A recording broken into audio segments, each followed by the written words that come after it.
పెద్దిరెడ్డి రామచంద్రారెడ్డి రాజ్యాంగానికి అతీతుడా? రాజ్యానికి అతీతుడా? ఆయన తప్పు చేస్తే యాక్షన్ తీసుకోవద్దని ఎవరు చెప్పారు? ఈ రాజకీయ దొంగాటలు ఎందుకు ఆడుకుంటున్నారు? ఒకటి ఆయన ఆ మధ్యన ఏదో ఫైల్స్ మదనపల్లిలో బోలెడంత చేసేసాడు అని చెప్పారు. చివరికి మరి ఎందుకని ఏం చేయలేకపోయారు? కేసు పెట్టి ఎందుకని అరెస్ట్ చేయలేదు?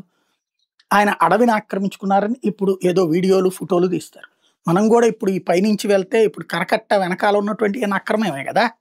అవన్నీ కూడా వీడియో తీసి ఇయన్నీ అక్రమమే, ఇయన్నీ ఆక్రమించుకున్నారు అని చెప్పి కేసు పెట్టుకోవచ్చుగా, వార్త రాసుకోవచ్చుగా. ఎందుకంటే కృష్ణానది కరకట్ట లోపల కన్‌స్ట్రక్షన్ చేయొచ్చా? అక్కడ ఏకంగా 5 స్టార్ హోటల్ ఫెసిలిటీలతో ఉన్నటువంటి గెస్ట్ హౌసులున్నాయి. స్వయంగా చంద్రబాబు గారు ఉంటుంది అక్కడే. మరి అక్కడేమి ఈ రోజు వరకు కూడా అది అక్రమ కట్టడమే కదా! సక్రమ కట్టడం ఎట్లా అవుతది? కరకట్ట వెనకాల అక్రమ కట్టడాలు లేవు. అవన్నీ సక్రమ కట్టడాలని ఏమన్నా చట్టం తెస్తారా? అంతర్జాతీయ కోర్టులో కూడా చెల్లుబాటు కాదు. ఎందుకంటే నదీ ప్రవాహానికి అడ్డుగా ఉండేటటువంటి చట్ట విరుద్ధం, రాజ్యాంగ విరుద్ధం, అట్లాగే దేశానికే విరుద్ధం. బట్ నడుస్తోంది. దాని మీద ఒక్క మాట మనం మాట్లాడట్లేదు. ఇప్పుడు అతనికి సంబంధించిన ఏయో భూములున్నాయి. రైట్, తీసేసుకోండి. ఎవరొద్దంటున్నారు? అటవీ భూముల మధ్యలో రైతువారీ పట్టాలున్నయ్యా లేవా? అవి అమ్ముకోవచ్చా? కొనుక్కోవచ్చా? ఇదొక పెద్ద చర్చ. ఇప్పుడు రాజధాని ప్రాంతంలో భూములు అమ్ముకోవచ్చా? కొనుక్కోవచ్చా? ఏవైతే దళితులకు సంబంధించినటువంటి పట్టాల భూములు, ఇప్పుడు అట్లాగే పట్టా భూములు దాదాపుగా 21 లక్షల ఎకరాలు ఏమో తిరిగి వాళ్ళకి ఇచ్చేస్తున్నాం కదా!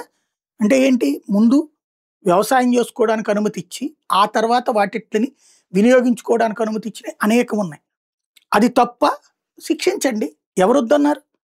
పవన్ కళ్యాణ్ ఒక వీడియో తీస్తారు. చంద్రబాబు నాయుడు ఒక ఆరోపణ చేస్తారు.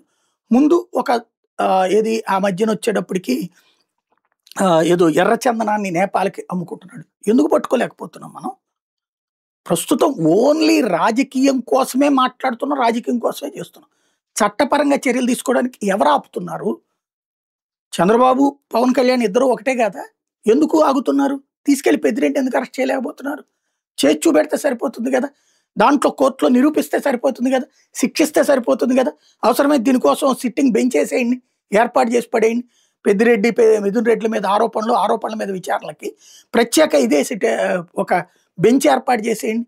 గొడవ లేకుండా తేలిపోతుంది. లేదా వైఎస్ఆర్ కాంగ్రెస్ పార్టీ వాళ్ళ మీద కేసులన్నీ కూడా ఒక బెంచ్ ఏసేసి వాటిట్లో వాళ్ళని శిక్షించి పడేసేయండి. రోజు పబ్లిక్‌కి ఇదో పెద్ద టార్చర్.